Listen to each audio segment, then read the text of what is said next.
Someone made $500 million in 15 minutes, while your gas hit $4.10 a gallon. This video exposes who is getting rich from the Iran war, the three countries quietly profiting from the chaos, and the billion-dollar insider trading scandal nobody in power wants to investigate. Because this war has nothing to do with what they're telling you on the news. It never does. Here's what happened the day the Strait of Hormuz closed. On March 4th, 2026, Iran closed the Strait of Hormuz. 20% of the world's oil and 20% of its liquefied natural gas passed through that 21-mile choke point. In a single day, that supply vanished. The International Energy Agency called it the largest supply disruption in the history of the global oil market. Not the largest this decade, not the largest since the 70s, the largest ever. Brent crude surged 60%, from about $72 a barrel to nearly $116. American gas prices jumped 27% to $4.10 a gallon.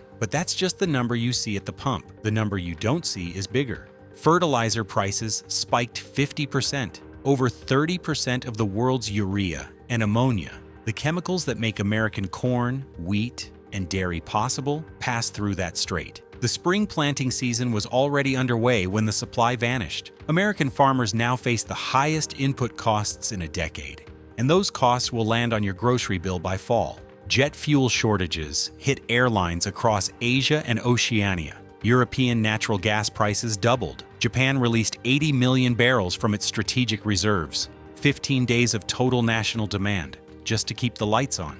Myanmar restricted driving to alternate days. The Philippines moved to a 4-day work week. Kuwait and Qatar, countries where 90% of drinking water comes from desalination powered by energy, faced a humanitarian crisis when Iran struck their infrastructure. But here's what American news won't tell you.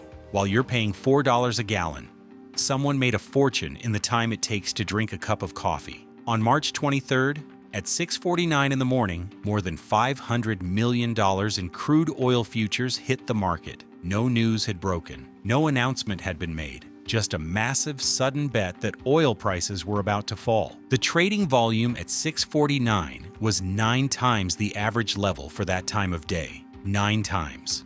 15 minutes later, Donald Trump posted on Truth Social that he was pausing strikes on Iranian infrastructure. Oil prices plummeted more than 10%.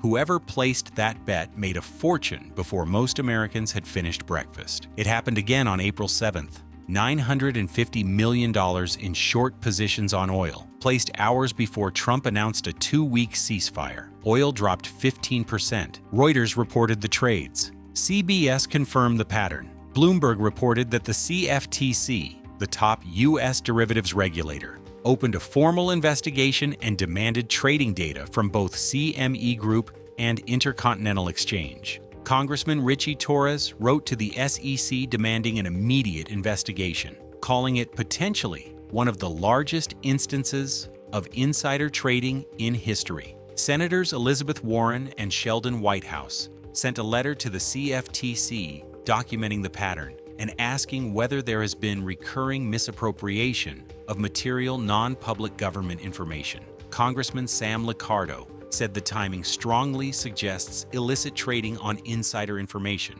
in violation of 3 separate federal laws. The White House responded by sending staff an email warning them not to place bets on prediction markets related to the war. Congressman Liccardo's response was blunt. No one in federal service needs to be reminded that exploiting confidential information for personal profit is illegal. Meanwhile, the agency supposed to police these trades, the CFTC, has lost 24% of its workforce since Trump took office. CNN reported that the staffing cuts have raised concerns about the agency's ability to investigate at all. Over $1 billion in suspiciously timed trades, congressional investigations, a gutted regulator, and no arrests. Your gas bill is $4.10 a gallon. Someone with access to the president's schedule is getting rich, but the insider trading is just the surface. The deeper story is about which countries are quietly winning while you pay more for everything. When the Strait of Hormuz closed, it didn't just disrupt oil supply.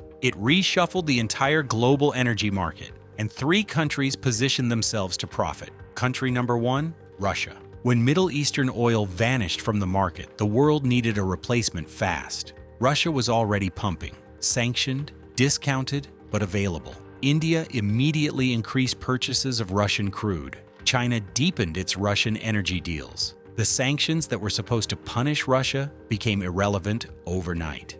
When your house is on fire, you don't ask the person with the hose where they got the water. The Iran war gave Russia exactly what Western sanctions were designed to prevent: a captive market of desperate buyers, willing to pay whatever it takes. Country number 2, the United States. America is the world's largest oil producer and largest LNG exporter. When the Strait closed, American energy companies were sitting on the most valuable commodity on Earth. They didn't have to increase production. The price of what they were already selling surged 60%. American LNG exports to Europe and Asia surged as countries scrambled to replace Qatari gas. When Iran struck Qatar's Ras Laffan facility, the largest LNG complex on Earth, American gas producers became the only reliable alternative. U.S. natural gas prices actually fell 9% because there wasn't enough export capacity to send it all overseas, according to the EIA. The U.S. government also lifted sanctions on stranded Russian and Iranian oil, making it available to a larger pool of buyers. That's America profiting from both sides of the conflict simultaneously. Country number 3, China. China saw this coming. Before the war started, China built the largest strategic petroleum reserve in its history. While everyone else was caught off guard, China had months of supply stored. That stockpile didn't just protect China, it gave China leverage. While Japan, South Korea, India, and the Philippines scrambled for supply at any price, China could afford to wait, to negotiate, to lock in long-term deals with Russia at prices that would have been impossible before the war. China is using the chaos to restructure its entire energy supply chain away from the Middle East and towards suppliers it has more influence over. The Iran war is accelerating China's strategy to build a parallel economic system that doesn't depend on American-controlled choke points. 3 countries, 3 strategies,